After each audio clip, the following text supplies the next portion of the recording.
on a ship of paper, and I sank in the deep of your eyes. I got lost in your graveyard. Now I dream on a bed of knives.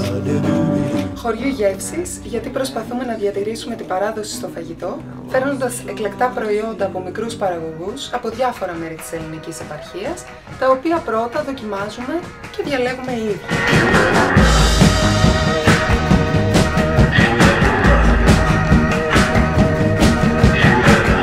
Στο μαγαζί μας θα βρείτε γαλακτοκομικά και τυροκομικά προϊόντα, φρέσκα βιολογικά φρούτα και λαχανικά, βότανα και ροφήματα, παραδοσιακά ζυμαρικά, ιδιαίτερες σάλτσες, μαρμελάδες, γλυκά του κουταλιού και πολλά βιολογικά προϊόντα.